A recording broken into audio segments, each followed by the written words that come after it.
we are observing Purushotam VRATA. 1 second. Rain. So we have to hear about the glories of Purushotam month. Krishna himself told to this month and to Narayan. They came to him. Shri Krishna's heart melted and he spoke thus.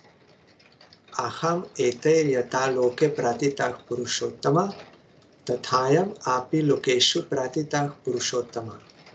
Asmai samarpitah sarve ye gunamai samstita mat sadrishyam upagamya masanamadi po bhavet. Jagat pujyo jagat bandhyo masayam tu bhavishyati. Sarve masar sakamascha nishkamayam maya krita. Akama sarva kamava yo dhima samprapuje karmani basma satkritvamam evaishyati asamshayam. Kadachin mama bhaktanam aparadeti ganyate. Purushottama bhaktanam na parada kadachana. Ya etasmin mahamura japa danadi varjitaha sat karma snanarahita devatirtha dvija dvisha.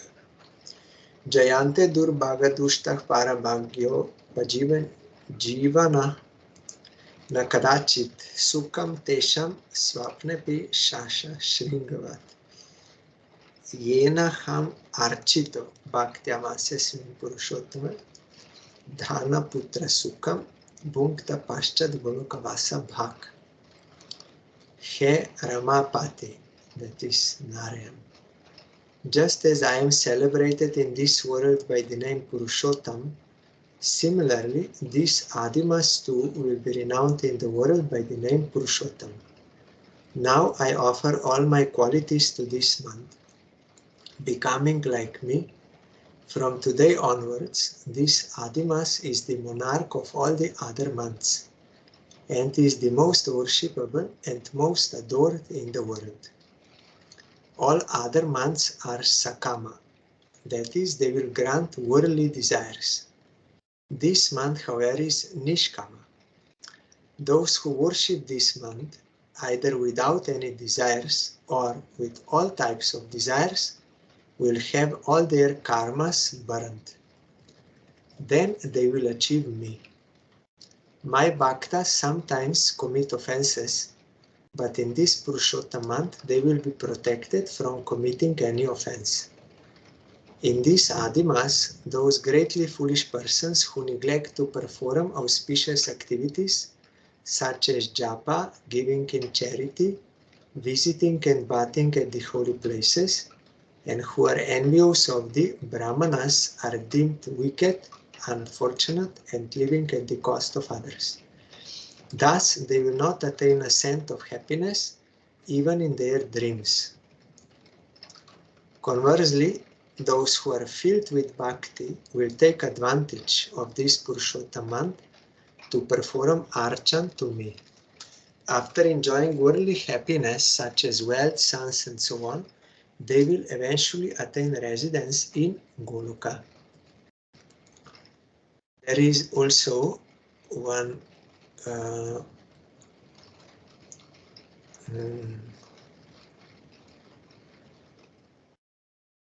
think I remember today. 1 second.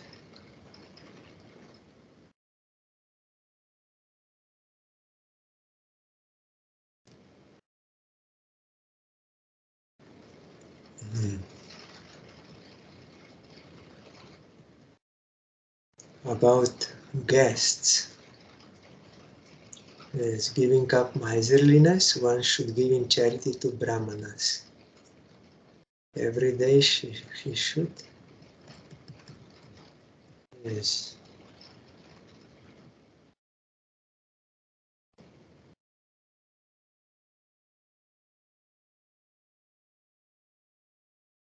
Yes. And as per instruction of our acharyas, we have to daily read Srimad Bhagavatam. We are reading Brahma's prayers Yesterday we heard this verse, O Lord Adokshaja, does a mother take offense when the child within her womb kicks with his legs? And is there anything in existence, whether designated by various philosophers as real or as unreal, that is actually outside your abdomen? It is not. Srila Bhaktisiddhanta Saraswati Thakur explained this word adhokshaja as one who reserves the right of not being exposed to human senses, either gross or subtle. Means he's beyond the comprehension of human beings, transcendental, beyond this material energy. Only those who will surrender to him, they can see him by his grace. Not only see, also smell, touch, taste, everything. So Vishwanath Chakravarti Thakur's commentary. In this verse, Brahma equates Krishna with Garbhodakashai Vishnu, saying, as you are mother to the universe, you are also mother to me. Therefore, you should forgive my offenses. When the child in the womb kicks the mother does not take offense. Whether philosophers prove that the universe is true or false, the fact is that it exists within your belly. I am also within you, just like your son. Therefore, you should forgive my offense. There are some philosophers who are saying, Brahman Satya Jagat Mithya. Brahman is truth, this world is false. It does not exist. It is only illusion, like a dream. It does not exist at all. So one time, Parangurudev got one land in Vrindavan. So in order to construct the mud, he sent our Gurudev to collect funds. So Gurudev was going to different persons, and there was one brahmachari who very quickly came to know about different people in the area where they were. So he came to know there is one rich lady. Then they went with Gurudev there, and Gurudev was explaining to her, we are from Chaitanya Gauriya Math. We are propagating the universal divine love of Chaitanya Mahaprabhu, a love of Krishna and love of all in relation to him. And then he started to explain about the teaching of Mahaprabhu about Achintya Bheda Bheda, how Jivas and Supreme Lord, they are simultaneously one, means non-different, as well as different. So while he was explaining, then that lady, Gurudev told she was very fat. In between, she would do like this. And Gurudev was explaining, then when he finished, then that lady said, yeah, this is okay, this bhed means difference, but ultimately there is no difference. There is no difference between Jiva and Brahma. No difference. Jiva is like air in the pot. When you destroy the pot, that air will merge with other air outside. There is no difference. That is ultimate. Then Gurudev again explained to her about simultaneous difference and non-difference. That how we are non-different from Krishna is we are both in same category of being conscious beings. And also we are potency of Supreme Lord. So in that sense, potency is never separated from potent. So you cannot separate in that sense one, but also different. Because this is Vedanta philosophy, and Jiva Goswami explained in Tata Sandarbha and other Sandarbhas about difference and non-difference according to Shastra And both we have to accept, and it is achintya. We cannot perceive with these material senses, only in transcendent, transcendental realization one can perceive this. So Gurudev was explaining, then that lady again said, no, this bed, this is not good, this difference. They are non-different. Jiva and Brahma are non-different. And also, Brahma Satya, Jagat Mithya. Brahman is truth.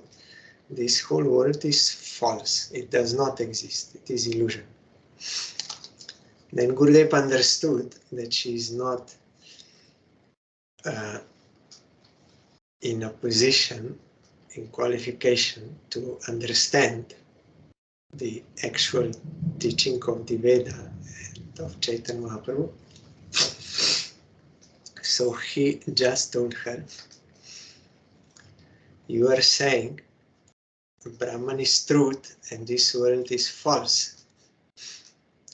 You are also in this world. So you are also false. Your statements are also false. So I will not listen to your statements. Because she herself said, this world is false. So you are in this world, so you are also false. Your statements also are false. I will not listen to your statements. Then another dead brahmachari said, no, don't speak like this, then you will not get any donation. Then Gurudev said, I am not after money, that we will compromise the truth for the sake of getting money. No, Krishna will give. Krishna will give as he likes. We are to serve him. We have to serve him. Our duty is to serve him. He is protector and maintainer. He will provide for whatever is necessary for his preaching and all this. So we have to do our service. We should not compromise to speak pleasing words to conditioned souls in order to get some benefit from them. No, we are not maintained by them. Krishna will give through someone, but we have to serve him. So in this way, it is refuted. Those who are giving such philosophy, they are themselves contradicting themselves. Then why you are speaking if this whole world is false and you are also false? And to whom you are speaking? There is no another jiva. Brahma is one. There is no difference. So to whom you are speaking? And if you are realized in Brahma, then how that another jiva is not realized? Because it is only one Brahma. So it is so many contradictions there. And also they are saying Brahma means supreme, not four-headed Brahma, but Brahma means with short a at the end, Brahma, not Brahma. And that Brahma is without any potency and without any form, without any transformation, without any qualities, nothing, no potency. But because we are unable to meditate on that impersonal, formless Brahma, that formless Brahma takes the form of Ishwar. He takes some Maya form of Satya Guna and he becomes Ishwar. Means like Krishna, Ram, Nrishinga, Kali, Shiva, Durga, anyone. That is Ishwar. They think that is material and the Brahma is inside. So that is for low class sadhakas. They have to somehow meditate on some forum and offer their devotion. Then by that they can get concentration and qualification for meditation on that impersonal Brahma. then everything this is false. So they are also worshipping Krishna. Mayavadis. They are also chanting his name, Mahamantra. They are worshipping Diti, everything they are doing. But their conception is wrong. And their devotion is temporary. It is for some purpose only. So one outwardly observing may not be able to understand. And he will think he's a devotee, but not according to proper devotion. It is not. So then our Gurudev, he was hearing this philosophy in some place in Assam, and then he was to give vote of thanks at the end. So Gurudev said that all were listening attentively. He spoke very good, but I have one small question, insignificant question. First you said that Brahma has no Shakti, means impotent. He cannot do anything. Because he has no Shakti, then how he can do anything? But then you said, for the sake of low-class sadhakas, he takes the form of Satyaguna and becomes Ishwar, like God. How this is possible? How he can do this? Because he is impotent.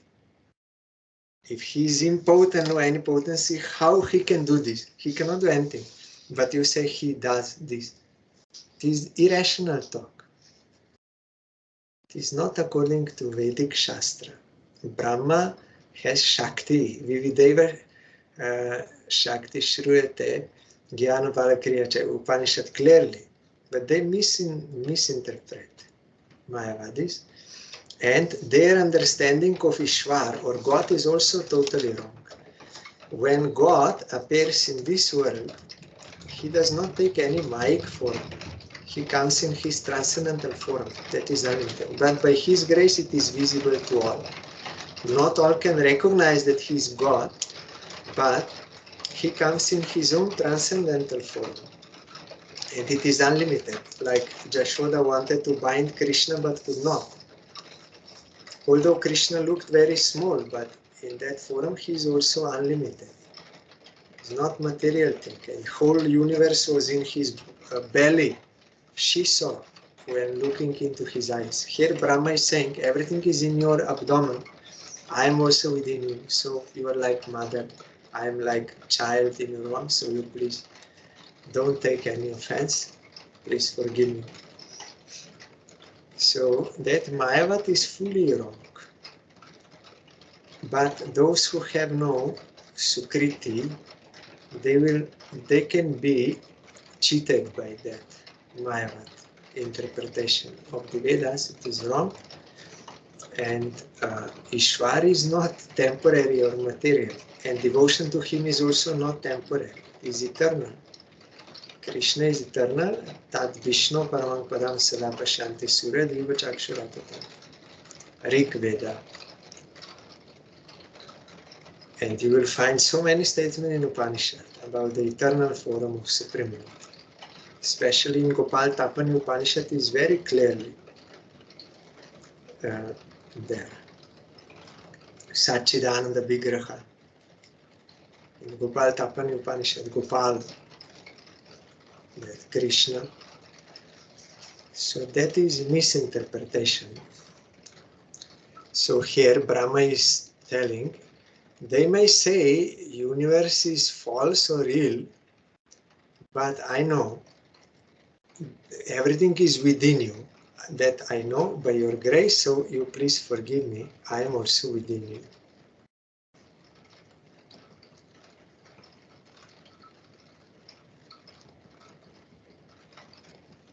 Then Jagat Trayanto Dadi Samplavode Narayanasyo Dara Nabinalat Vinirgato Jastviti Van Na Vaimrisha Kintu Ishvara Tvanna Vinirgato Sme.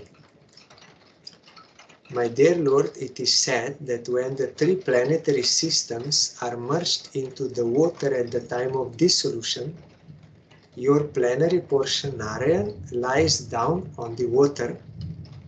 Gradually a lotus flower grows from his navel, and Brahma takes birth upon that lotus flower. Certainly these words are not false. Thus, am I not born from you? Commentary by Srila Sai Maharaj's disciples. Although every living being is a child of God, Lord Brahma here makes a special claim because he takes birth on a lotus flower that emanates from the navel of Narayan, the personality of Godhead. Ultimately, all living beings are equally expansions of the transcendental body of the Supreme Lord. But Brahma has an intimate relationship with the Lord because of the activities of universal creation, and so he uses the prefix V in the word Vinirgata to beg the Lord's special mercy. Lord Brahma is called Aja because he is not born from any mother, but rather emanates directly from the body of the Lord. As Srila Prabhupada states in Krishna, the Supreme Personality of Godhead, it is naturally concluded that the mother of Brahma is Narayan. On these grounds, Lord Brahma is requesting special forgiveness for his offenses. Then Srila Vishwanath Chakravarti Thakur.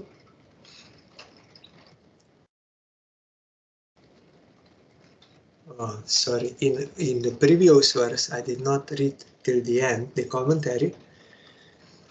Vishwanath Chakravarti Thakur telling, I am within you just like your son, therefore you should forgive my offense. Then further he says, this is similar to the Bhagavad Gita verse, Pita ham asya jagato mata dhata pitamaha.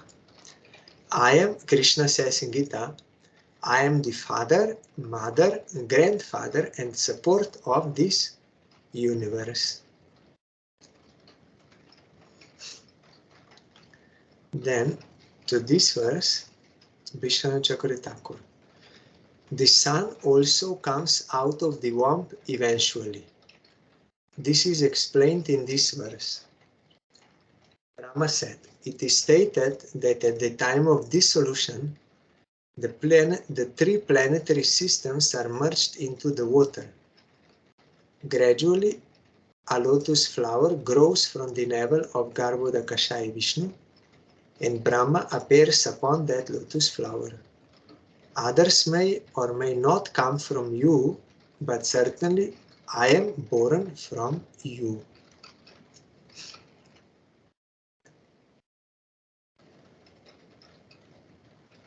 So he's speaking about his relationship in order to beg for forgiveness. Narayanastvam nahi sarvadehinam atma syadi shakila loka shakshi narayano gam narabhu jalayanat tat chapi satyam na tavaiva maya. Are you not the original Narayan, O Supreme Controller? Since you are the soul of every embodied being and the eternal witness of all created realms. Indeed, Lord Narayan is your expansion, and he is called Narayan because he is the generating source of the primeval water of the universe. He is real, not a product of your illusory Maya. In Chaitanya Charitamrita, Adilila chapter 2 text 30, Srila Prabhupada comments on this verse as follows. This statement, which is from Srimad Bhagavatam, was spoken by Lord Brahma in his prayers to Lord Krishna after the Lord had defeated him by displaying his mystic powers. Brahma had tried to test Lord Krishna to see if he was really the Supreme Personality of Godhead, playing as a cowherd boy. Brahma stole all the other boys and their calves from the pasturing grounds, but when he returned to the pastures, he saw that all the boys and calves were still there, for Lord Krishna had created them all again. When Brahma saw this mystic power of Lord Krishna's, he admitted defeat and offered prayers to the Lord, addressing him as the proprietor and seer of everything in the creation, and as the super soul who is within each and every living entity and is there to all. He is seeing everything. During Kartik we are hearing Gajendra is repeating this statement many times. So there was a big earthquake in India, in Gujarat. 300,000 people died. So some people were saying, where is God? Is he not seeing this? How he can allow such disaster to happen? Is he not seeing anything? But Gajendra is saying that when there is universal dissolution, then not only 300,000 humans are dead, but all living entities, they are destroyed. Their bodies destroyed, gross and subtle. All. And his Supreme Lord is seeing that. And how he is seeing? Nirapeksha, like indifferently, not emotionally disturbed. Indifferently he's seeing. Then what should we conclude, that he is cruel? No. Here it is written in this commentary, he is there to all. He is, Krishna says, I am Suhrit Sarva Bhutanam. I am the friend of all living entities. And he is seeing everything. Then how we can understand this? Why he is seeing and indifferently? Because his vision is different. He knows what is gross body, what is subtle body, what is Atma of living entities. Atma has got no birth, no death, and no suffering. But when Atma is averse to Krishna, then she is under the influence of this Maya and misidentifies with matter. Like in a dream, you think you are someone, like sometimes you can fly in the sky in dream, or you are very rich or something. So you identify, but that is not true. When you wake up from dream, then you see it is not true. Like that, there is no suffering for Atma actually, and no birth and no death. Only those who are conditioned by Maya, they will see like that, and they will suffer that dream, but that they will also suffer according to their karma, according to their activities, not just like Krishna wants to punish someone or some other living entities can do anything unjust to anyone. No. Everything is just. There is no injustice in Krishna's creation because he is controlling everything. No one can independently do anything to anyone. Only if someone has to get fruit of certain action, then someone will be used as instrumental to do that harm or that suffering. But he's not the cause. Cause is that. But all this all together, it is all false, like a dream. Not that it does not exist, but false in the sense that it does not happen to the Atma actually. So Krishna sees this. So why he will be worried? Krishna says in Gita to Arjuna, those who are wise, they don't mourn either for living nor for the dead. They don't mourn, they don't lament. neither for living nor for death. Because those who are wise, they know about the soul. Soul can never be killed, can never be born. It is everlasting. So they don't mourn for this, the wise persons. So Krishna knows this, so he can see, and there is no injustice. Everyone is getting according to their karma.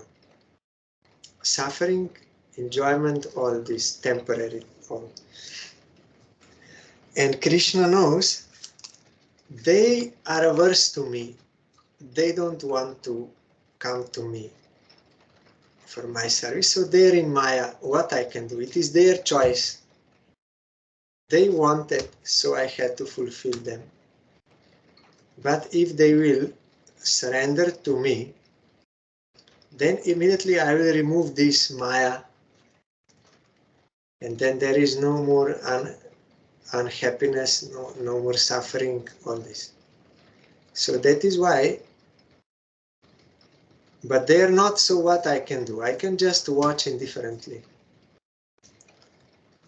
So Krishna, out of compassion, he appears in this world and tells us about our real self, what is our duty, and also through his personal associates, that is his real compassion. Not to fix the dream, but to wake us from dream. So Krishna is thinking, if they will surrender to me, then immediately that will be finished. But they are not, so what I can do? I'm just seeing. So here, Brahma is telling, you are witness. You are the proprietor of everything, and you are seer of everything. As the super soul within each and every living entity is there to all. Paramatma is actually one who is there. Because of the presence of Paramatma, we feel attraction to others. Because of the will of Paramatma is there. That will be later on, maybe in this chapter or some other chapter in Bhagavatam and also in Upanishads. If Paramatma leaves this body, Jiva also has to go. Then that body will not be there to you. That body. And our Gurudev told, Krishna is witness of everything. He knows what we are doing, what we are thinking. Even if others don't see, maybe we do some secret, but Krishna sees everything, so we cannot deceive him. And there is no injustice because he gives the fruit of actions. No conditioned soul can give any fruit to any other conditioned soul, nor can Jiva get it by his own. Krishna has to give. So what we are getting, it is sanctioned by Krishna, and it is not unjust. Even if it comes from through other living entities, that is not unjust. There is no injustice in this whole universe. No injustice. Everyone is reaping the fruits of their own actions, good or bad, according to their choice they were doing. So everything is going on. And there is no mistake in Krishna. So what we did, he knows. In this life, in previous lives, why we are getting this, he knows. We may not be able to detect because our vision is not pure, but Brahma told those whose vision is pure, they will see it is the mercy of Krishna. I am reaping the fruits of my own actions. Krishna is giving the fruit, and Krishna is all good. It is for your own good to learn. So this sort of realization we have to get by the grace of Krishna. So Srila Sridhar Maharaj told, when one can realize that Krishna is our friend, well-wisher, and that nothing can happen without the will of Krishna. If one realizes these two things, then there is no more anxiety for him. Impossible. So we can examine or test whether we are really surrendered to Krishna, Krishna conscious or not. That Lord Krishna is Narayan, the father of Brahma, because Lord Krishna's plenary expansion, Garbhoda Kashai Vishnu, after placing himself on the Garbha ocean, created Brahma from his own body. Mahavishnu in the causal ocean and Kirodakashai Vishnu, the super soul in everyone's heart, are also transcendental expansions of the supreme truth. They're all same, only expansion for this creation. So Brahma is telling, I came out from Garbhodakashai Vishnu, that is expansion of you. In his commentary on this verse, Srila Sanatana Goswami has elaborately explained the expansion of the Vishnu or Narayan, incarnations from the original form of Godhead, Lord Shri Krishna. The essence is that although Lord Brahma was born from Lord Narayan, Brahma now understands that Narayan is himself a mere expansion of the original personality of Godhead, Lord Shri Krishna. So Krishna, Brahma is directly speaking to Krishna now, Vrindavan Krishna, but he's telling, I am coming from you. You are my father, because Narayan from whom I am coming is your expansion. I saw it by your grace. All cowherd boys and cows which Krishna manifested from his form, they all took form of Narayanas. Brahma saw it. They are coming from Krishna. So now he understands Krishna is the source of all Narayanas. I came from Narayan, so Krishna is actually my source, father and mother, everything.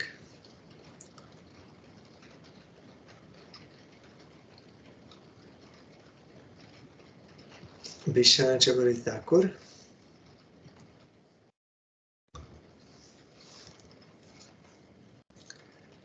Anticipating that Krishna might say, it is true that you are the son of Narayan. But then, who am I, O Brahma? Brahma answers in this verse, are you not Narayan, the supreme controller of everything? The Bhagavad Gita states, I pervade everything by one fragment of my energy. And Brahma further saying, as the super soul of all living entities, you observe all action. Our Gurudev used to repeat this all the time. Because, why? Because we are always blaming others. We are blaming, you are guilty for my suffering, and we are having all the time hostile mentality to others and to God also. God is cruel, all this. But the point is that Krishna is observing all action. No one can do anything without Krishna knowing it. And he's giving the fruit. So there is no injustice and no one to be blamed. It is our actions which are the cause and they have to be rectified. So you observe all action. Narayan is merely a portion of you. Krishna telling, but I am called Krishna because I am dark in color and live in Vrindavan.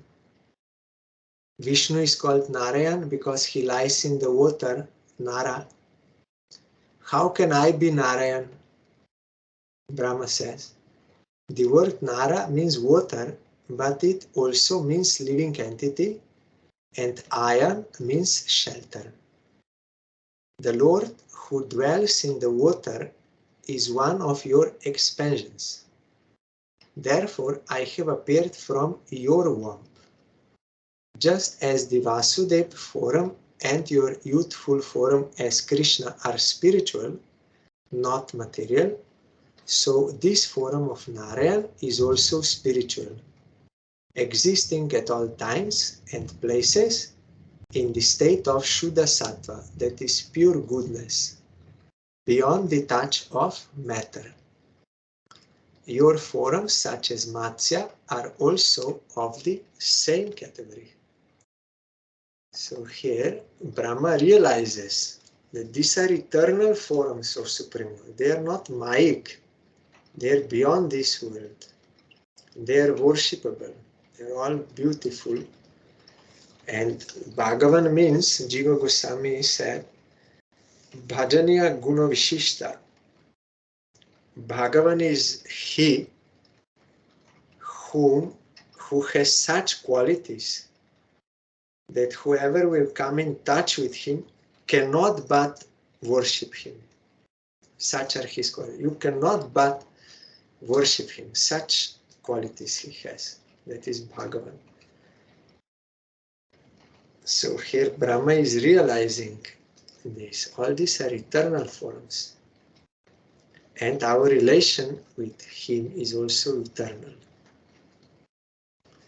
So tomorrow, and devotion is therefore also eternal. That Mayavad is wrong philosophy.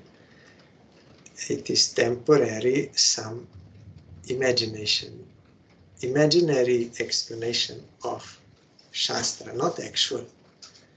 What Shastra is telling, like Chaitanya Mahaprabhu told, Sarvam Bhattacharya said, I am reading Vedanta, you are not asking any question. Do you understand anything? Then Mahaprabhu said, yes, I can understand the sutra, but your commentaries I cannot understand. That sutras, they are very clear, meaning is very clear like sun. But your explanations, they are like clouds covering that sun. Then Mahaprabhu explained to him, why is this so? So that we have to give up that sort of imaginary wrong interpretation and accept real and worship Supreme Lord eternally. Tomorrow we will hear further.